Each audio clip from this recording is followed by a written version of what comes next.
Welcome back to the 150K podcast. I'm your host, Joe Graham, where we help take your dreams to six figures and beyond. Today, I have a special guest, Steve Sims. He's a real-life Wizard of Oz. He's a podcaster. He's an author. He's a keynote speaker. He's a coach. He does speakeasies. You do a bunch of different stuff. But Steve, for people that don't know you yet or haven't come into your world, give us a little bit of your background and tell us a little bit about you. So I think it was the New York Post that said I was the most connected person on the planet that no one had ever heard of. For 25 years, I was a concierge to quite simply the richest people in the planet.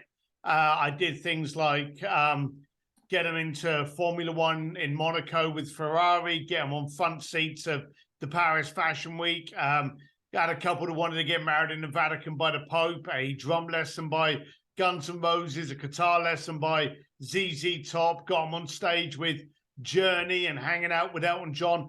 So basically, I was the Make-A-Wish Foundation for billionaires. And my thing was I always used to tell them, I'm going to give you more interesting cocktail stories. But I always said that business was not the business I was in. My business was I wanted to have a 2-hour conversation with the most powerful people in the world. Hey, if I've got to get you, closing down a museum for a dinner party at night, I just got to do that to get this. So I did it for about 25 years. Worked with the biggest events on the planet. Arrogantly, I would say that there wasn't a major event in the world that I wasn't involved in.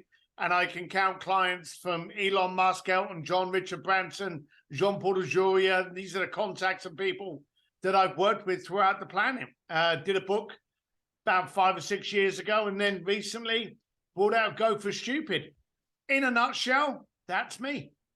That is crazy. And there's like a lot more to that than what you just let on. But first, I'm intrigued by this. Like you mentioned, like getting someone married in the Vatican and some of those other things. How did you even start doing something like that? Because that just seems to be out there more so than what like would be the norm.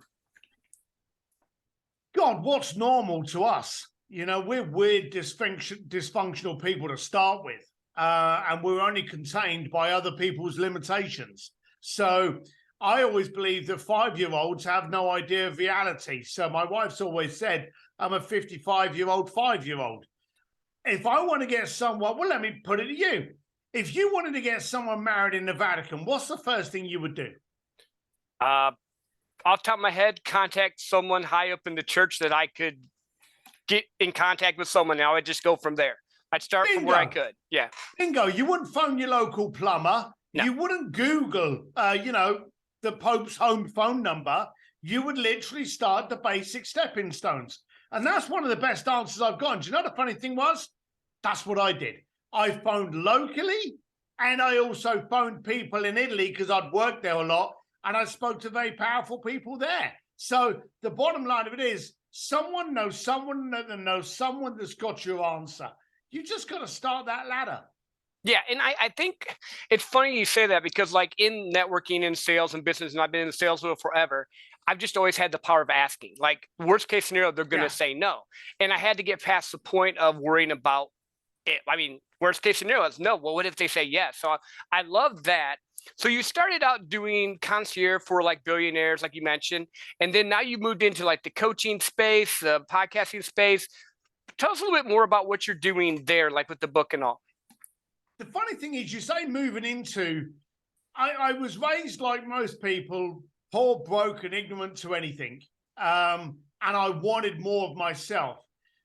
The concierge was just a way of me getting that education, getting those connections. I always wanted to do something with it. The last thing, you've known me for a while. I'm not the guy that really wants to, be wearing a fancy suit, sitting on the front row of the Paris Fashion Week. I couldn't give a shit. Yeah. I wanted to be able to find out how to get these things, use them, benefit from them. And then I wanted to find someone else that if I can implant that wisdom on it, then if it makes them successful, great. I believe knowledge is something that we borrow. I don't think we own it. I think it's our duty to just pass it on. So when we know something, if it's working for you, can it work for 5 other people? And that's what I did. So I knew I always wanted to be able to impart that. I just had 25 years of curiosity in order to be able to do it. Now, financially, thank you very much. but now I want to see what I can do for other people. I want to impact them. I want to see how they can do better. I want to basically put them in a position where they get the choice, and I want them to go for stupid goals. I want them to think outside the box, and that's my goal and focus now. No, I love that. I love that a lot. So let's talk about goals a little bit, because I think a lot of times people aim too small. They'll have this one little, oh, if I ever make it to 100,000. I know it's funny. My show's called the 150K podcast, but I call that step one. You know, you get there, you can start to build that life by design. How do you help people with their goals? How do you help them like stretch beyond what, like you mentioned, their limiting beliefs and all? This sounds like a shallow plug, and it may well be, but that was the thing that made me write this book. The first thing you do is you get deaf. And that sounds stupid, but you get deaf. Imagine all of the people, or write them down, all of the people that you revere and look up to. Elon Musk, Larry Page, Richard Branson, all of the people, Walt Disney, Henry Ford, Edison, all of these people that did fantastical, great things. And they all started off by people protesting them and laughing at them. Mm-hmm. And how many times, I'll pick on you. How many times in your earlier life were you sitting around a coffee table, maybe even at a family meal? Those are the worst ones. Sitting at like somewhere for Thanksgiving or Christmas or something. And you start talking about what you want to do. And then you want to start this podcast. And I want to impact millions of people. And I want to get them to step one. And you're talking about your goals and aspirations. How many people used to heckle, sneer, and giggle at you when you most. used to talk about? Most. Yeah. Yep.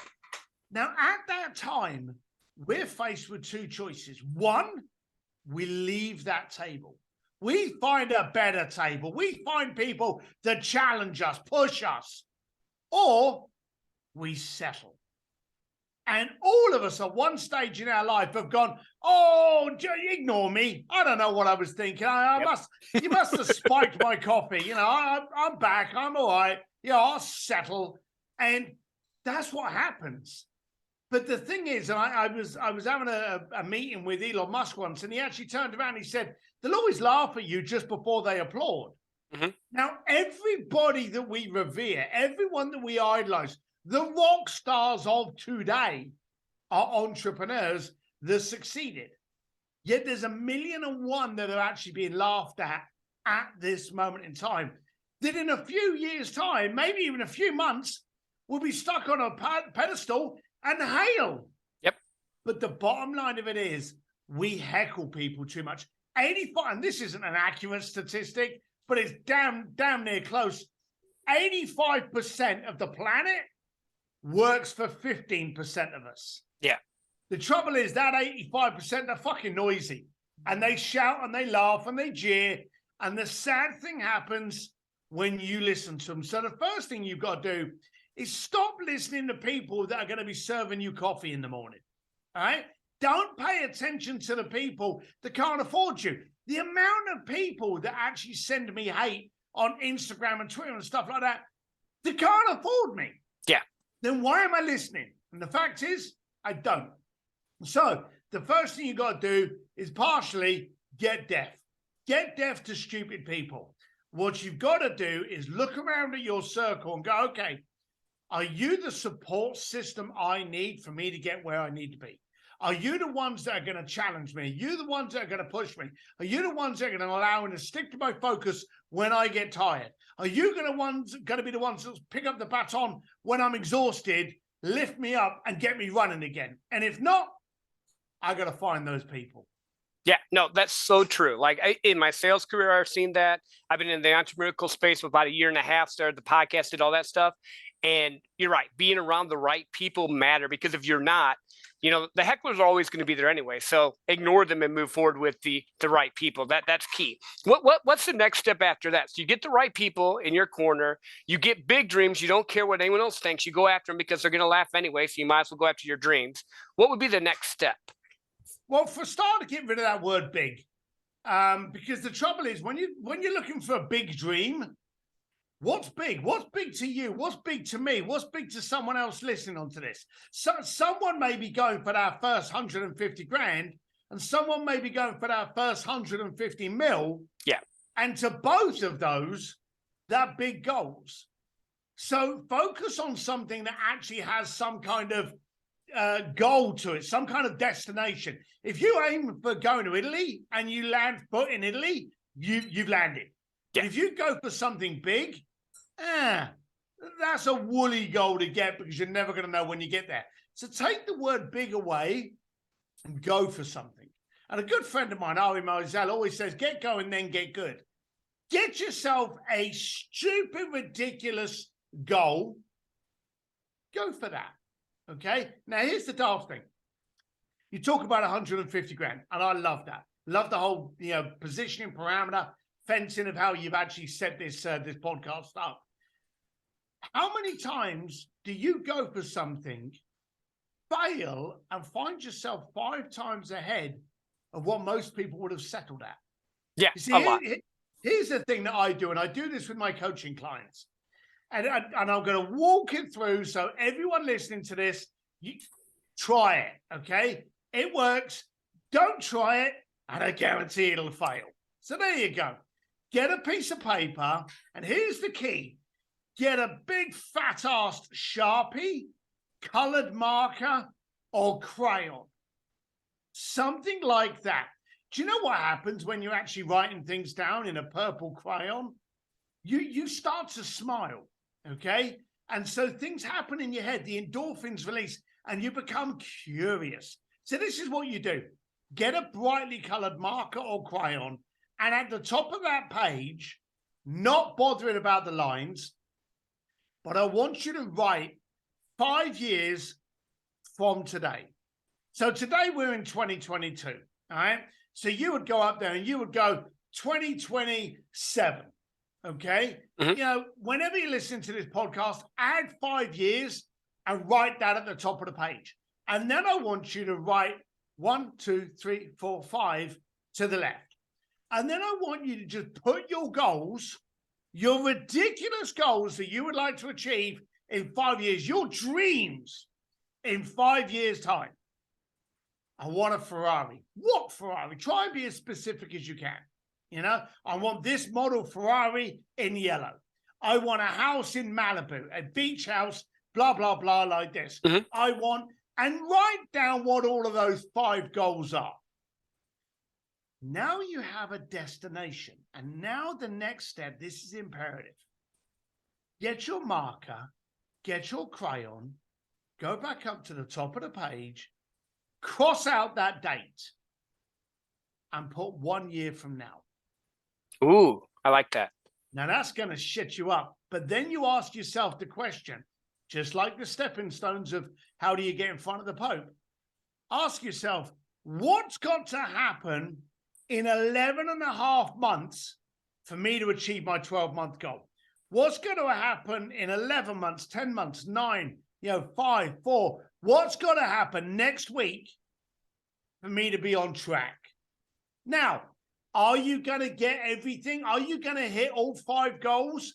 Are you going to hit all 5 goals from your 5-year plan in 12 months? Well, I hate to break it to you, but probably not.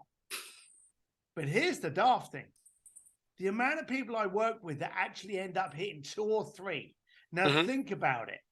Statistically, you should have hit 1, but you're hitting 2 or 3 because you failed up.